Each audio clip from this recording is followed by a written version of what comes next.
Welcome to the Davis County Community Health Fair. I'm Dallin Baker. I'm going to be giving you this presentation today.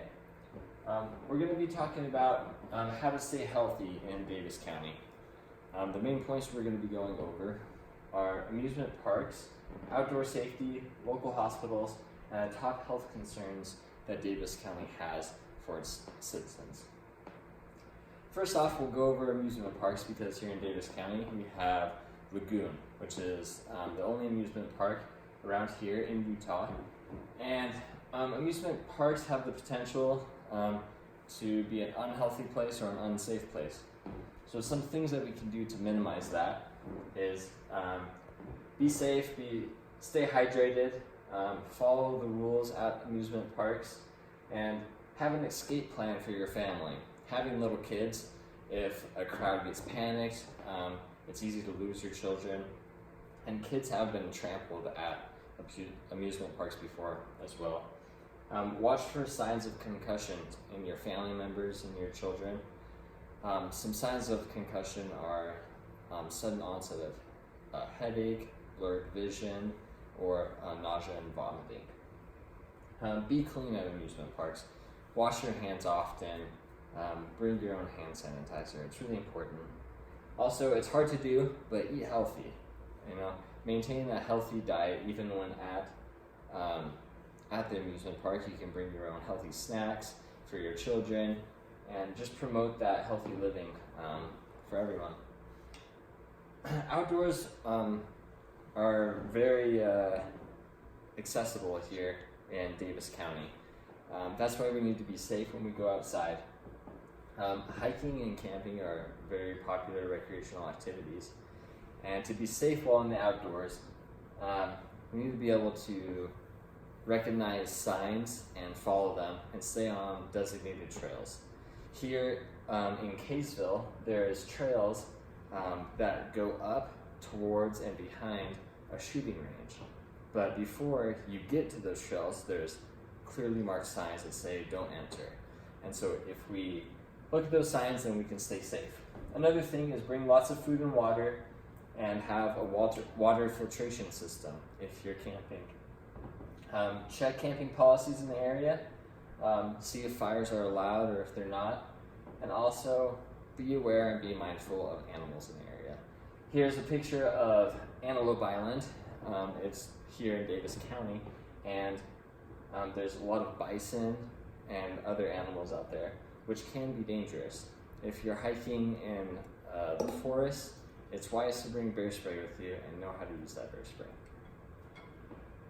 Here is a slide just highlighting some of the local hospital and resources that members of Davis County have.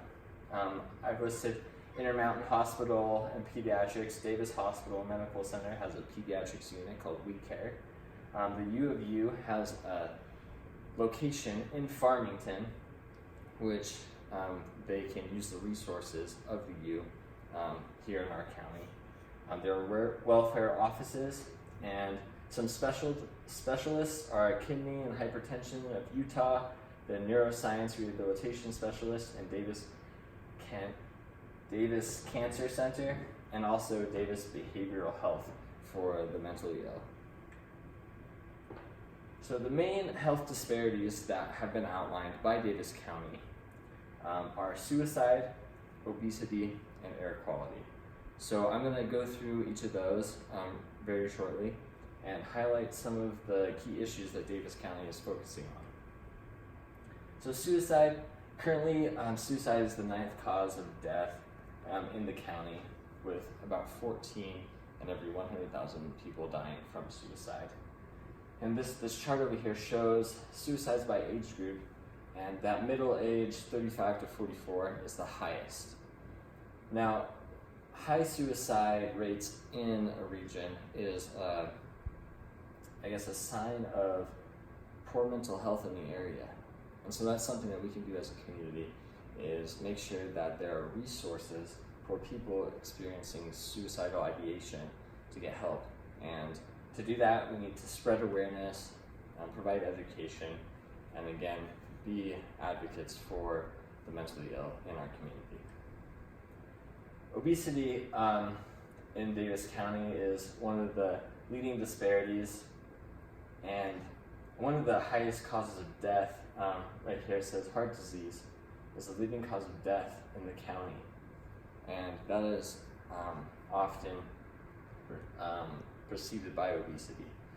So to decrease obesity in the next 3 to 5 years, Davis County has put together a healthy development plan, which includes healthy eating. To do that, they promote school and community gardens, local produce, and physical activity.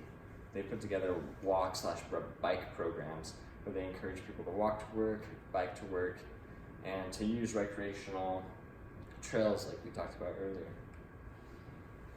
Air pollution, the third main disparity in Davis County, has to do with the air quality index of our region. Where Davis County is located traps a lot of the pollutants that are in the air. This highlights what the air quality index is in particulate matter. So that's how much particles of harmful substances are in the air. Now Davis County averages 13 unhealthy days, 2.5 days, and 4 unhealthy ozone days per year. So we're right here in the unhealthy category, that red category, 2.5 days each year. And so to minimize that, Davis County has really stepped forward the initiative on carpooling, using public transportation, and cutting down the emissions that we're putting out. So at the end of this health fair, the moral of the story is let's make a change for the better. Let's get out there in our communities and be a part of it. Be advocates for healthy living and do our best to improve our community. And that's all. Thank you.